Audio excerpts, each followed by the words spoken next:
All right, so we moved on to the fourth episode. This is the measurements episode where we're going to be checking the end play of the crankshaft. We're going to be measuring skirt clearances on the pistons. We're going to get the bore gauge out, measure the diameter of all the bores, see if we need to rebore any of the cylinders. We're going to be measuring the diameter of the journals and making our bearing selection, whether it's 10 thousandths, 20 thousandths, 30 thousandths of an inch oversized. We're going to figure all that out. Some behind the scenes action that was not filmed. It was really more involved than I thought it was going to be. I started to film it. It took about 2.5 hours to get the distance piece, the oil scroll, and the lower timing chain sprocket off. Finally got all that off. And then this distributor drive here is not coming out, so I'm gonna have to fiddle around with that later on. But I'm gonna focus on getting the crankshaft out. I've already tested the end play. I'll show you what that looks like, and then we'll start taking this crankshaft out and start doing the measurements. Okay, so before we dive in, I want to talk about some of the tools that you're going to need. What you're looking at here are manual micrometers or mics, and then also you'll need a digital micrometer. These you can get fairly inexpensively. I think each of these is like $25 on eBay, I was seeing, and then you can get one of these guys for anywhere from probably $25 to $50 depending on the quality. This is a must-have. You need to get this one if you're going to get anything, just for general use as a tool. This is more kind of in line with the kind of engine measurements that we're doing here. So what do you use this for? This shape allows you to measure the outside diameter of pistons and journals on a crankshaft quite easily. These points here are precision measured to where you set that at 0. This is exactly 3 inches, and this is exactly at 2 inches. But we'll get more into how to use this. I'll show you how to take those measurements. Next item here is a dial indicator. This one is, when it's set up in this type of configuration, you can use this very easily for measuring end play in a crankshaft, which I'll show you here in a minute. You could also use this for seeing if there's any irregularities or asymmetries in crankshaft journals by putting it onto the journal and then rotating the crankshaft, which I don't know if I'm going to do that in this episode because I'm probably going to end up having the crankshaft grinded a couple thousandths of an inch. We'll see. So anyway, you need some sort of stand to hold on to this, and I really like these magnetic stands. So this can affix directly to the block, and you can turn it on and off. And then the attachment here allows you to attach this dial indicator to the end. So I'll show you how to do the end play measurement here in just a minute. Okay, next item is a standard feeler gauge. If you don't have one of these, you probably shouldn't be working on a car. I showed you how to use these with the oil pump impellers last episode. So they're broken down, going from largest to smallest. They'll give you the I don't know if you can read that or not. You'll see the inch rating and the millimeter rating as well. And these are precision cuts, so they should be pretty damn close to exact. So these are important for checking valve clearances. Any kind of clearances between two surfaces. This is definitely a must-have. Last but certainly not least, a bore gauge with dial indicator. Obviously a must-have. This rod allows you to get into the bore. When you start with the baseline, you can move this in and out and see what kind of taper you've got in your bore. When comparing maybe the center of the bore to the top of the bore where the combustion is happening, there's a certain tolerance that's within spec that we got to make sure that we are in compliance with. Otherwise, we're gonna have to bore out the cylinders a little bit to account for any of those discrepancies in the bore. So we'll dive into it now, starting off with the engine end play.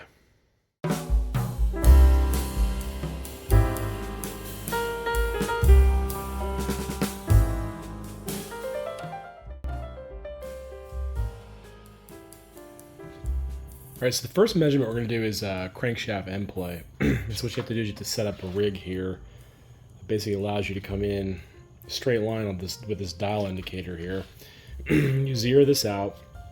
Spec calls somewhere between, I think, 2 and 6 thousandths of an inch, somewhere around there. Maybe 4 and 6 thousandths of an inch, but certainly not more than 6 thousandths of an inch. So basically what you do is you get that set up, you zero it out, and then between these two lobes you can take a wedge and push the crankshaft back and forth. So let's go ahead and do that.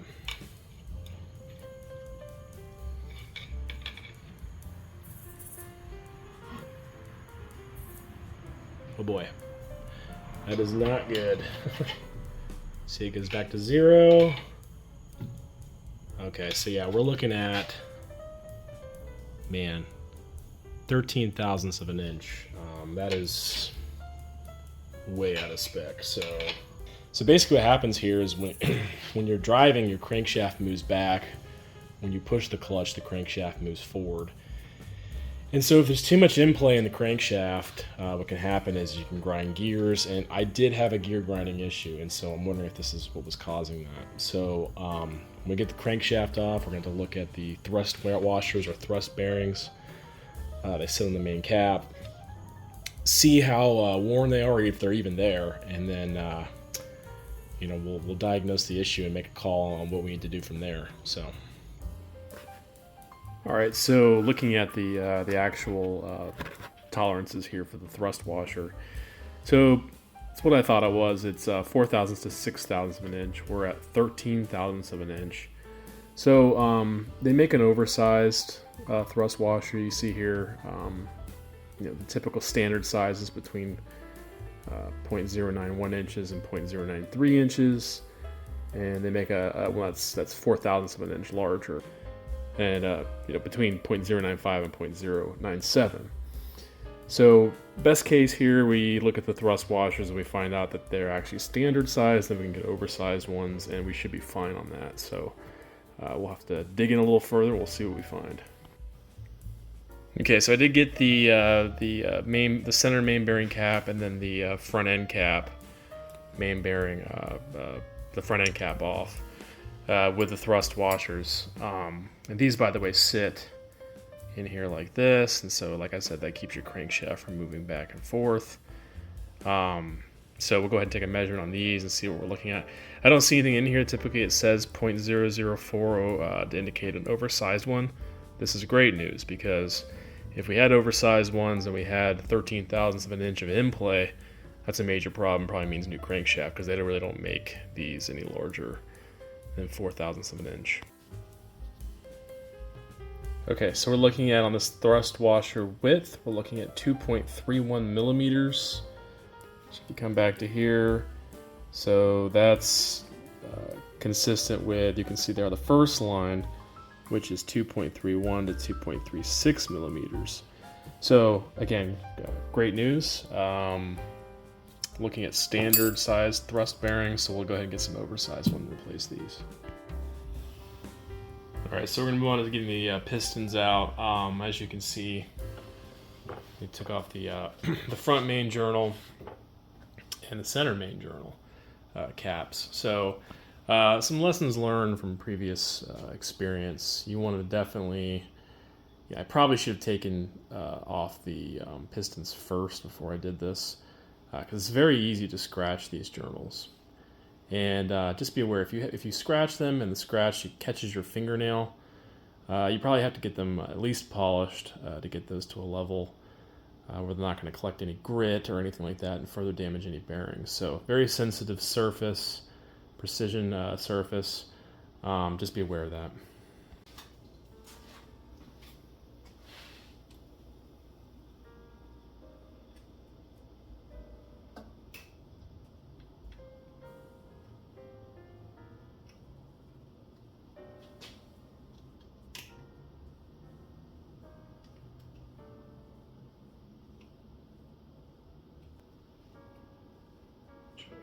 Cotter pin out.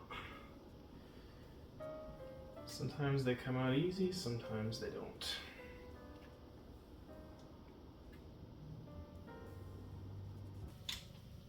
This is a 5/8 inch bolt or nut.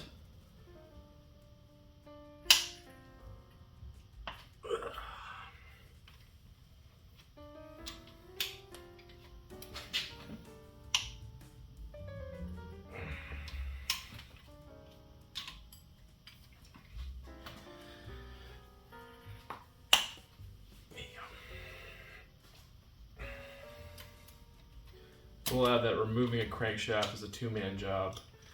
It weighs about 60 to 70 pounds. I mean, one man can do it, but you know, you want to get it straight up so you don't end up scratching anything or bumping into anything. So just be aware of that.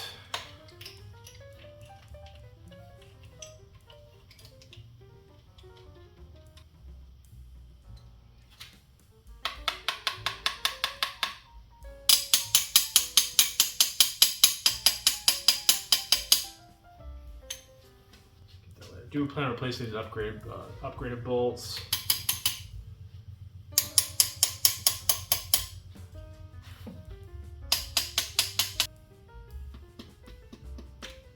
Okay, there's the first one. She's out.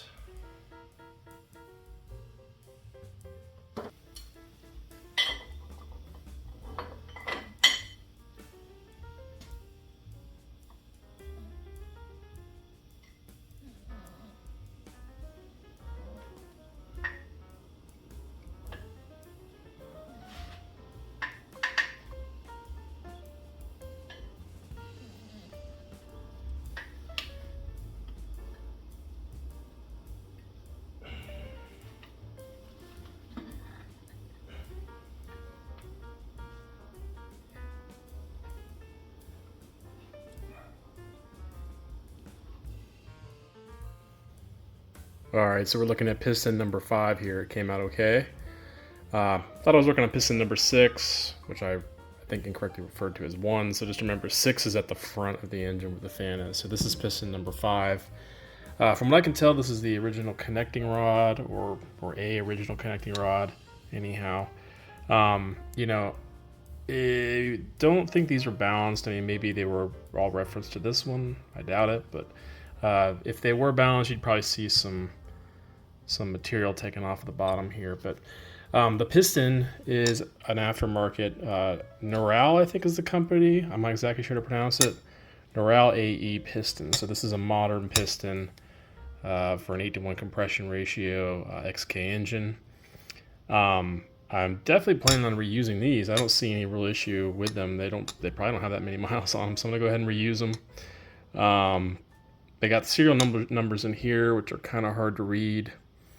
So I will try to figure out if I can gander what the size of this piston is based off the serial numbers. If not, I can confirm it with the micrometer. Anyway, that's the first piston, brand new piston. Plan on reusing it. All right, rest of the pistons are all out. Each one came out pretty easily. One thing to note is that they are marked on the side here. You can see the 6 there, so this is for piston 6. And then the cap is also marked 6. That's ultimately, we're gonna have all these balanced to make sure that they all weigh exactly the same. That's the goal. Keep them organized, put them in their own separate bag. So, yep, all the pistons look good. Like I said, pretty new Neural AE pistons. Definitely think we're going to reuse these. So that's great news. That's about $1,000 expense right there. So, great.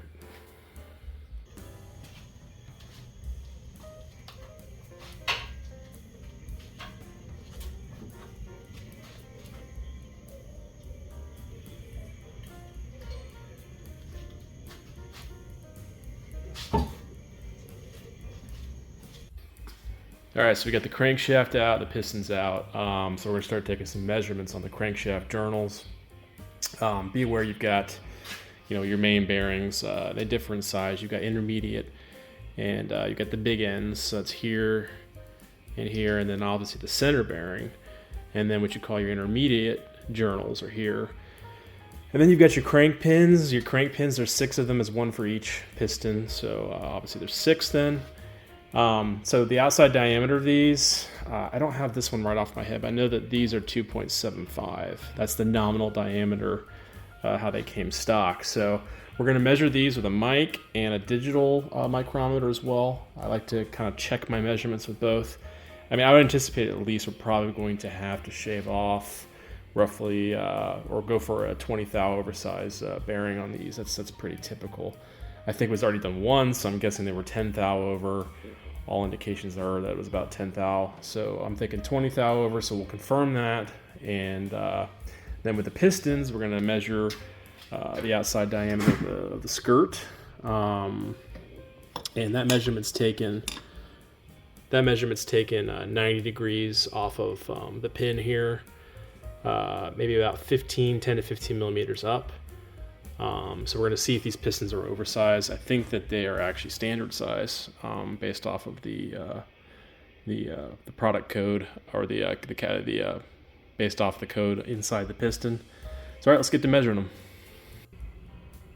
All right, so looking at the measurements for the journals for the crankshaft, the journal diameter that we're targeting, and this is for the main and the intermediate bearings, is between 2.75 inches and 2.7495 inches. Mm-hmm. And then the crank pin is 2.086 inches. All right.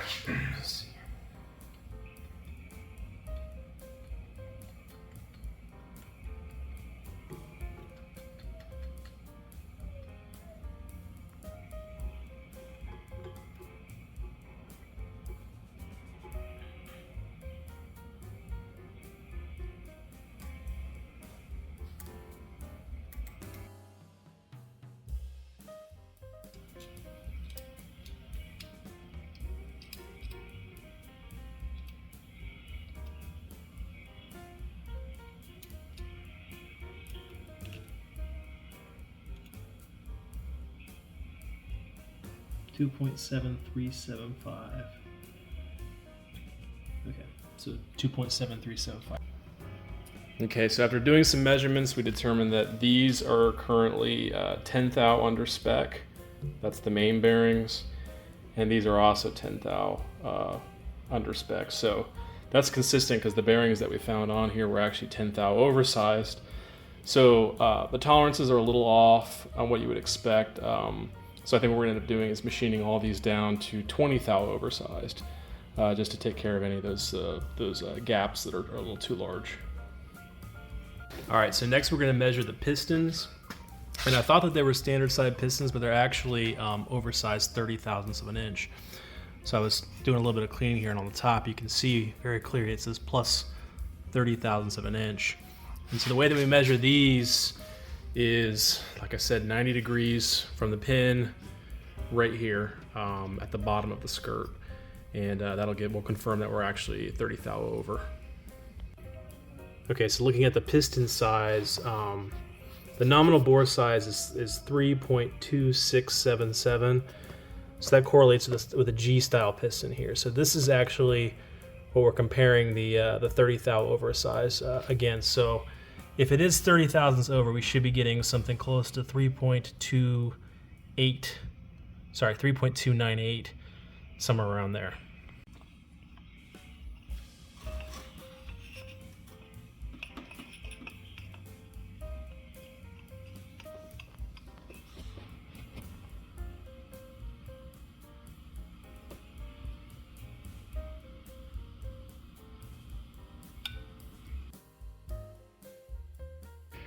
All right, so we measured all the pistons, and we have confirmed that they are in fact 30 thousandths of an inch larger than the nominal size. One kind of oddball here, piston 4 is, and I guess piston 3 are a thousandth of an inch over what you'd expect, or and under.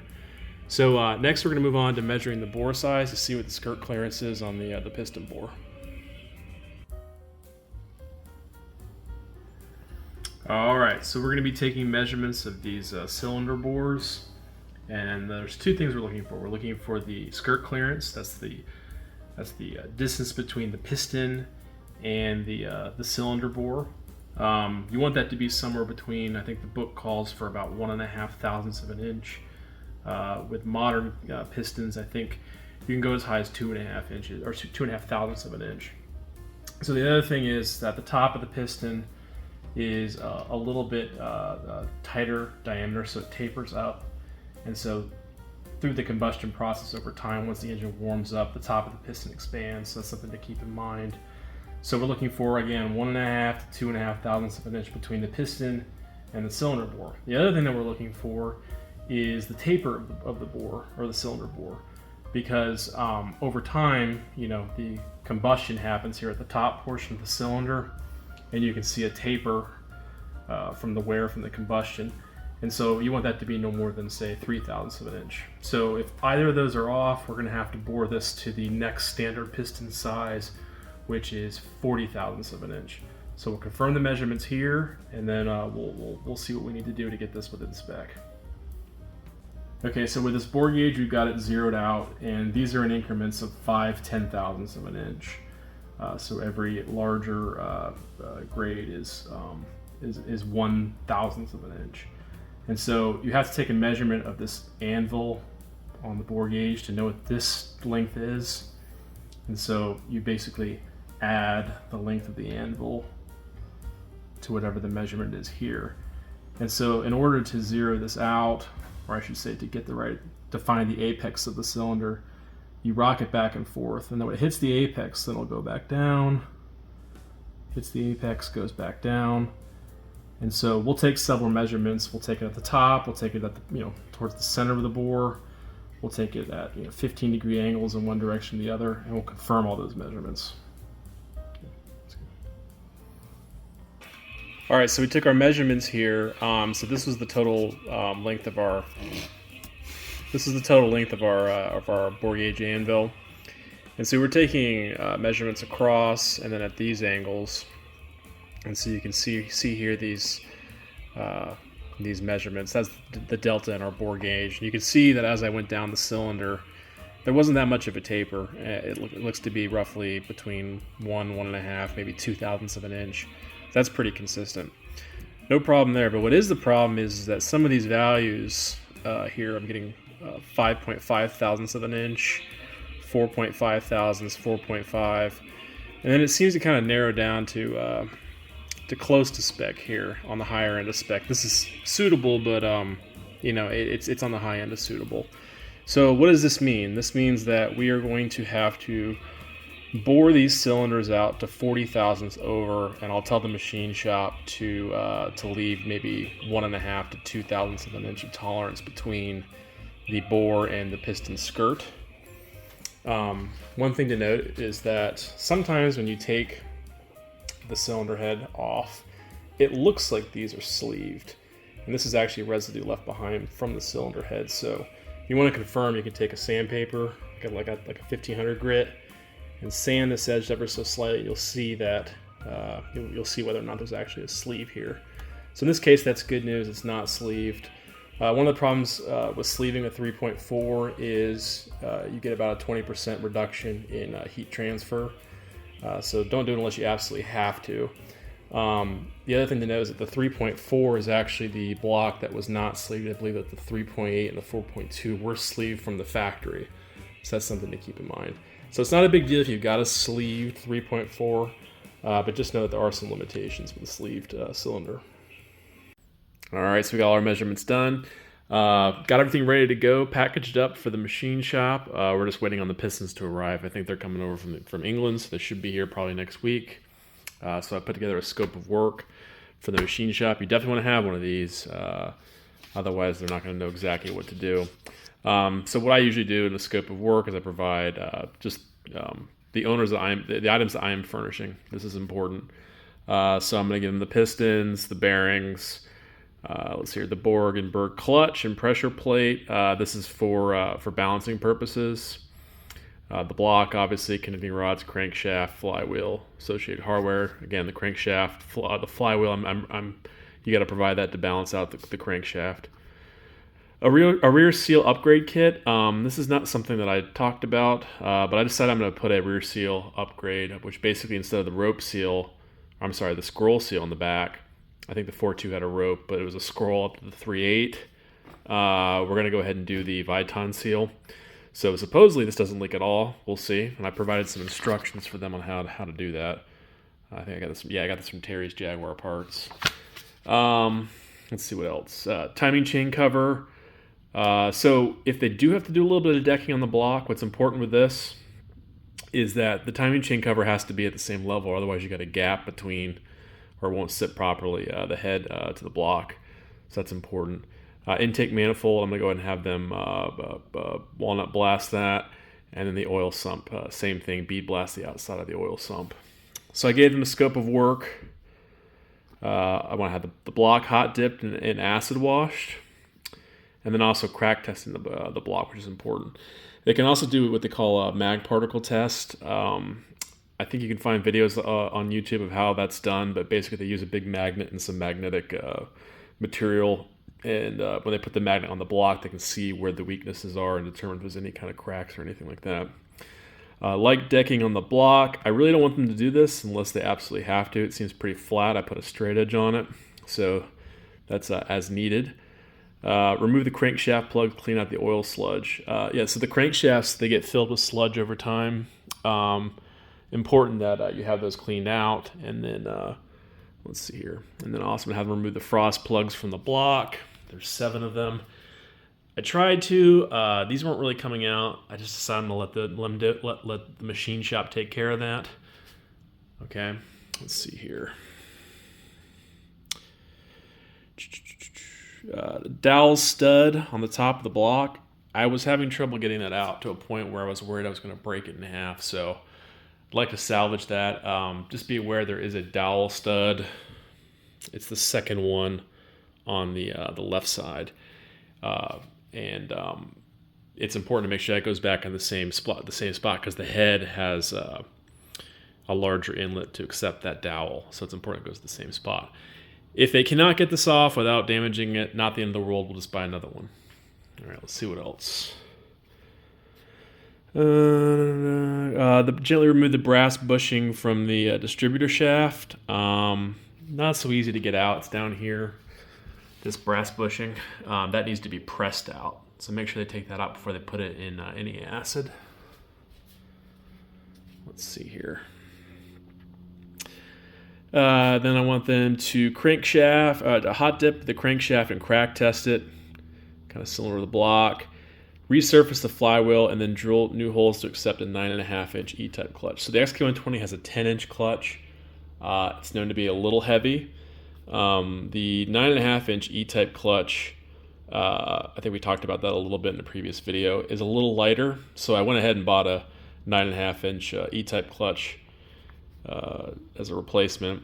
And then also I want them to balance the crankshaft, flywheel, clutch, and pressure plate, and then mark it accordingly. So I'm putting it back together. The flywheel and the clutch pressure plate are being put on the same fashion that they balanced it. Crack test and balance the connecting rods at the same weight. That's important. Weld any waterways if they need any reinforcement. I thought they looked pretty good, maybe a little bit. And then I've got all the oversized indicators for how much I want the bearings oversized, boring out the pistons, checking big end bearing crush. And we'll get into all these details about what all this is. We kind of talked about all these measurements. Yeah, then I want them to walnut blast the timing chain cover. Same with the intake manifold, and then also the outside of the oil sump. So yeah, that's pretty much the gist of it. We're very anxious to get this to the machine shop, and then once we get everything back from them, we can then start the actual rebuild.